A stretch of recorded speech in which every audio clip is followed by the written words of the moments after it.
Greetings.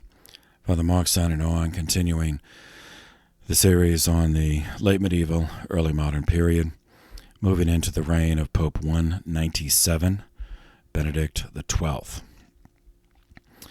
It took the conclave of 1334 6 days to select Jacques Fourier, Fourier, to follow John the 22nd as the 197th Pope, the third of the legitimate Avignon line. Fourier was born in Toulouse, southern France, around the year 1280 to humble parents.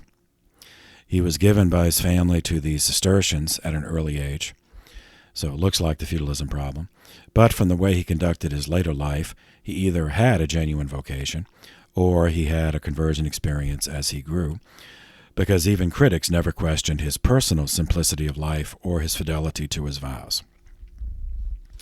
He studied theology in Paris, where he graduated with honors. In 1311, he became abbot of a Cistercian monastery at Front-Froide, near Narbonne. It was inevitable, given his time and place, that being in such a position made him a political figure in the feudal structure of the time. He largely removed himself from this by focusing on working with the Inquisition. It was noted by John the 22nd, the previous pope, that while he, as abbot Jacques Fourier, while he recorded many confessions from heretics, that he rarely turned them over to the secular authorities for burning. He preferred to correct their errors through proper teaching. This led to him becoming appointed and ordained Bishop of Parmier in 1317, then appointed to the College of Cardinals in 1327. It was in this position that he attended the conclave of 1334. His reputation for theological acumen contributed to his election, owing to the many challenges to the church authority published in previous reigns by the Heresy Club, kept by Ludwig of Bavaria, Marsilius of Padua, William of Ockham, Michael of Cesena. As Pope, he continued to wear his monastic habit. He focused on moral purification within the church, avoiding politics as much as possible, though, of course, that was not completely possible. Concerned that local ecclesiastical courts, well, because he had observed this, he knew this happened, that local ecclesiastical courts, meaning diocesan tribunals, were in the control of local feudal lords, because they were controlled by they were related to the ranking prelates. Pope Benedict XII, he created a pontifical Supreme Court, which had authority to hear appeals and, if necessary, overturn cases from lower church courts. This court was called the Rota, R-O-T-A. Its first decisions date from his reign, April 8, 1338, and the Rota continues to operate today as a church Supreme Court. His experience in monastic life exposed him to the baneful effects of feudalism on that vocation. So as Pope, Benedict XII issued stern new constitutions, starting with his own order, the Cistercians, and then moving on to the Benedictines, Dominicans, Franciscans, beginning on June 20th, 1336. He knew that feudalism was too deeply entrenched to completely remove, but he sought to minimize the damage by demanding residence in one benefice, cura animorum, a benefice with care of souls, and demanding regular visitation by higher-ranking prelates to avoid the complacence fostered by feudal nepotism. Now, the worst disaster to befall Christendom during Benedict's reign was the beginning of the 100 Years' War, which lasted more than 100 years, lasted from 1337 to 1453. Initially between England and France, and then it drew in, their allies. Now, we already covered the complex feudal situation of the two nations, with the King of England holding vast lands in France, and with both monarchs having a claim on each other's thrones because of generations of intermarriage between the royal houses.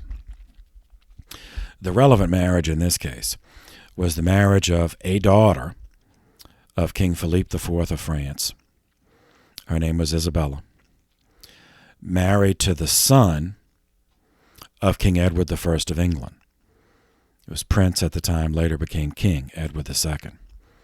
So those of you movie fans, if you've seen the movie Braveheart, so the English king that in the movie they call Longshanks, that's Edward I of England. And we met him as his son as a prince, and Sophie Marceau played Isabella. Anyway, that prince later became King Edward II. So those two were married, typical political marriage. In 1312, the union produced a son, the future King Edward III. He was not in the movie because the movie covered earlier events. So in a circumstance in which the French royal dynasty, the House Capet, C-A-P-E-T, the Capetians, if that house failed to produce a male heir, then King Edward III or his heirs could assert a claim to be kings of France. Such a vacancy took place when the French king Charles IV died without a male heir in the year 1328, making him the last of the Capetian dynasty that had governed France since 987. The previous year, Prince Edward became King Edward III of England in his own right, and to his way of thinking, by inheritance, he should become King of France as well. Now, there was zero possibility that the French would accept an Englishman as king. So the nobility of the realm offered the crown of France to the son of the previous king, Philip IV's brother, so a descendant of so a cadet branch. Philip IV's brother was Charles de Valois, V-A-L-O-I-S. His son, Charles's son, thus became King Philippe VI of France. Now, though he was part of the House Capet, because he was descended from a cadet branch, he took the name of his father's principal land as his dynastic name. So this establishes the House de Valois, which governed France for the next 2 centuries, from 1328 to 1589. 5 years later, in 1333, King Edward III of England invaded Scotland. Scotland was a traditional ally of France because both the French and the Scots hated the English. King Philip VI of France, in support of his allies, he couldn't cross the channel and invade England, but he could attack English holdings in France. So to support Scotland, he attacked the English province of Gascony, which is southwestern France geographically, but in the legal terms of the day, it was an English fief. It didn't help because Edward, the English king Edward III, defeated King David II of Scotland and then turned against France. In retaliation for Philip's action, Edward asserted his hereditary claim to the French throne. And this was the trigger for the 100 Years' War. Hostilities were openly declared in 1337. 3 years later, on June 24th, 1340, the English engaged and sank virtually the entire French fleet at the Battle of Sluys. It's S-L-U-Y-S. It's off the coast of the Netherlands. This enabled Edward III to mount a full-scale invasion of France that would devastate both countries for over a century. Now, since no one has yet figured out a way to blame the church for this war, I will not spend any more time on it. We certainly can't cover all. I mean, it's a fascinating story, but it would really be a whole nother I mean, maybe at some point in the future I'll make a separate set of videos on that. But sticking with the church history, you just have to keep in mind that all the people we're going to cover until 1453 lived in a world where this 100 Years' War was going on. And it devastated everything. Economics, politics, the social structure, social order. And during it, the bubonic plague is going to happen. So this a bad time to be alive. Meanwhile, Pope Benedict made diplomatic overtures to the guy claiming to be Holy Roman Emperor, Ludwig IV of Bavaria, to try to end that, the state of hostilities between the Holy See and this guy, stipulating as a condition, offering to do a legitimate papal coronation of Ludwig as Holy Roman Emperor, but as a stipulation that Ludwig would publicly repudiate the heresy club and all the heresies written on his behalf, that he was supporting these guys. Now, though Ludwig had already rejected papal authority in the matter and had himself crowned emperor anyway, it is of interest to note that Ludwig did receive the papal ambassadors. But in this endeavor, the reason it didn't work is we see another harmful effect of the papal residence in southern France at Avignon. The new French king, Philippe VI, did not want the Holy See to reconcile with Ludwig of Bavaria, because Ludwig was a German, and the French and the Germans hate each other. And he certainly did not want Ludwig's reputation enhanced by public recognition, public reconciliation with the papacy. Likewise, the King of Naples, who remember is French, of the House d'Anjou, also did not want a German recognized as Holy Roman Emperor.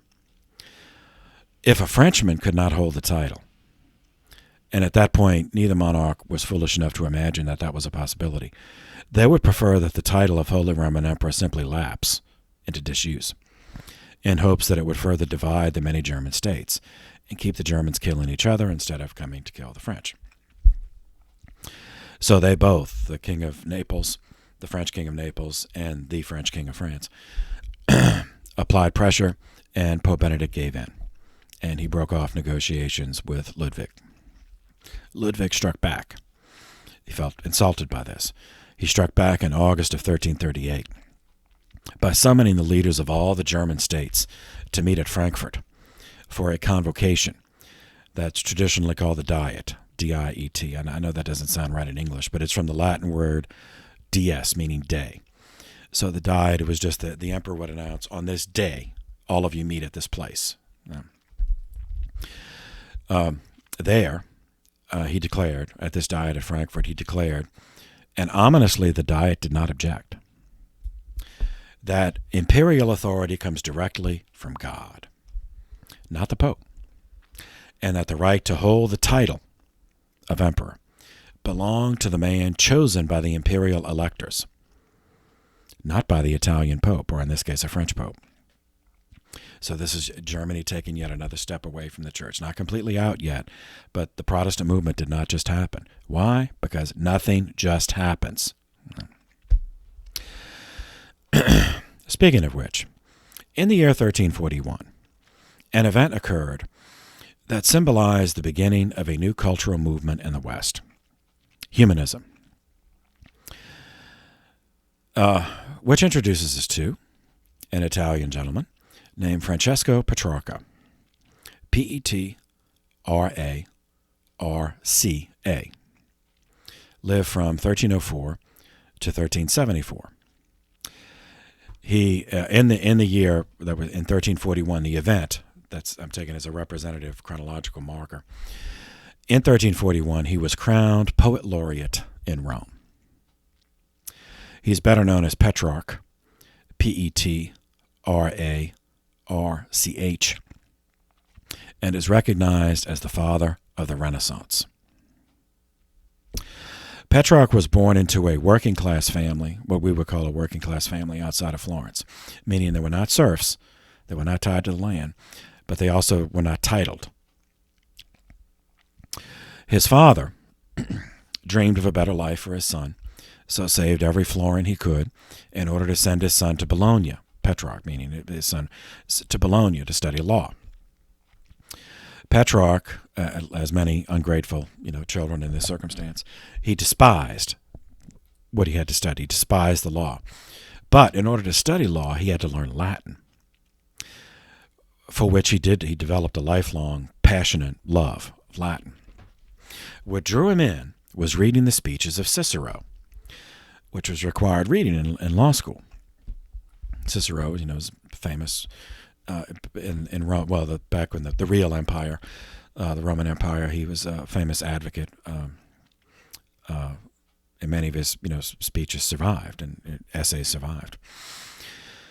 And Cicero, if any of you, had to read him, he makes reference to other writers as authorities. So naturally, Plutarch wanted to read those guys. Well, he refers to this Hortensius. Well, who's that? Metellus. And he wanted to find him. So he went and asked his professors, okay, where can I find these? And his professors told him that most of those writings have been lost. Petrarch was indignant at this and immediately resolved to find them. He traveled everywhere, in particular to old monasteries and priories, which were the repositories of literacy. Petrarch is one of these undefinable historic things that is the role of personality. He was one of those types. He had a very engaging, he was a natural extrovert, very gregarious, had an engaging personality, and he had the gift. The gift of that people liked him. He just had that gift. I don't know if there's a name for it, or a specific name, or specific condition, or specific endowment, but he just had it. He just naturally liked him. And within a few weeks of his departure, wherever he stayed, his new friends would get letters from him. And they were entertaining letters. They were very newsy kind of letters, and so in this way, he created a network across Europe of people who genuinely liked him and genuinely wanted to help him in his project of finding these ancient manuscripts. So from the network, the way this developed, from the network, he would write and, said, somebody would tell him, I heard there's this monastery up here and they have a library there. And, I know the abbot. He said, give you a room, let you look at the library. And soon Plutarch would appear there. Now that no libraries, they would not let you check anything out, so he couldn't but he could copy them, copy the manuscripts. And as his network developed, he had some wealthy people who supported him, and they gave him money to pay young students so they could go. They travel with him, and they would make multiple copies of these manuscripts from the original. Well, from the copies that are in the monasteries. And Petrarch would send those copies back to his friends.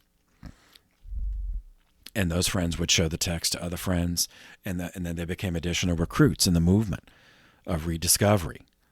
And there was a natural excitement in it. It's like, nobody outside of this monastic library has read this in centuries. So it was this process of rediscovering manuscripts from antiquity that gave the movement its name, Renaissance, meaning rebirth. The process of rediscovery provided momentum for the larger cultural movement of humanism, and in turn, the beliefs that came to characterize humanism motivated further research, and that research led to profound cultural changes that affected every level of society. While there later developed a Christian version of humanism, it is essential to understand, seminarians, Renaissance humanism, in its birth, was fundamentally secular. Fundamentally secular. And this Renaissance spawned the modern world. So that from that nucleus, from that seed of the Renaissance was secular. So the modern world became fundamentally secular, meaning non-religious in its orientation and momentum. Okay, some points to understand this.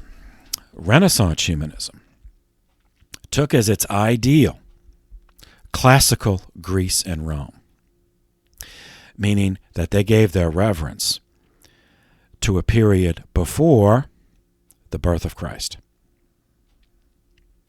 By rediscovering the ancient heritage of the West, the Greco-Roman heritage, the Renaissance humanists came to understand that there had been a vast, advanced, highly developed civilization without the Catholic Church.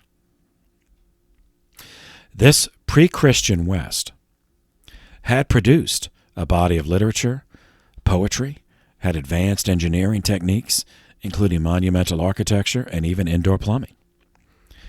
It had a coherent body of law and a judicial system to enforce it. Further research uncovered a religious landscape,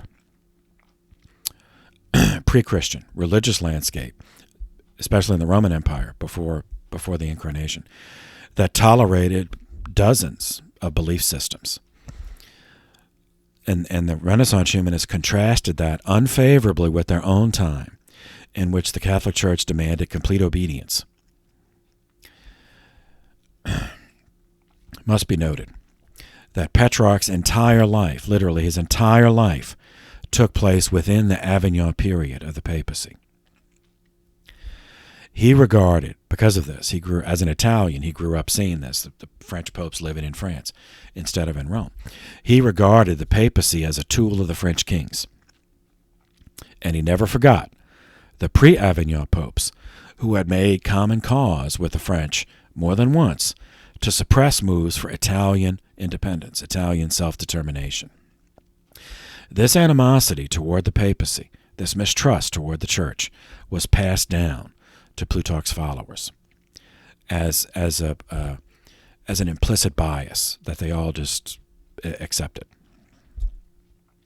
Second, of even greater long-term importance to the humanist was the discovery of a pre-Christian classical anthropology, meaning a philosophy of what it means to be human, which predated the church's teaching on original sin. The humanists, therefore, took their slogan, as their slogan, a line from one of Plato's dialogues, the Protagoras: "Man is the measure of all things." This anthropology, an anthropology of pride, codified as a central principle, as a foundation of the movement of Renaissance humanism, the sin of pride, making secular humanism a decisive victory for Satan. And this is an essential foundation for understanding how and why the modern world, up until our own day, in this disgusting society that we live in, how and why it developed this way. It was built on a foundation in which the central paradigm and the archetype was the human being. Man is the measure of all things, not subordination to God's will. Third, the humanists interested themselves first in the art of writing, because that's what Petrarch found in these manuscripts: history, literature, poetry. These proto-humanists, like Petrarch, were all Italians. It spread a bit later, but initially there were Italians. And so it is essential to understand that despite their love of classical writing, they chose to write in Italian. I mean, they knew Latin, and they did write to each other in Latin, but they also published in Italian. Dante had proven already with the Commedia, the Divine Comedy, that Italian could be used to present an epic literary work. Petrarch and his followers continued in that tradition and created Italian literature in the Italian language. This was an assertion of cultural independence from the church, which used Latin as its official language.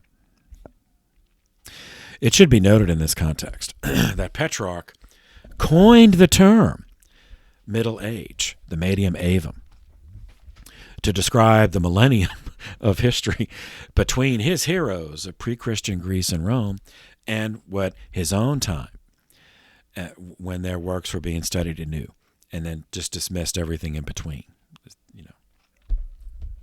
Fourth, humanist productivity soon branched into other fields: art, engineering, painting, sculpture, architecture. In each field, scorn for prevailing church practice was openly displayed. One example, the human form was rendered nude by these Renaissance humanist artists, and buildings were constructed patterned on ancient models rather than Romanesque or Gothic churches. So the rendering the human form nude would have been unthinkable in the Middle Ages. Also, we have to note, for those of you fans of the Renaissance,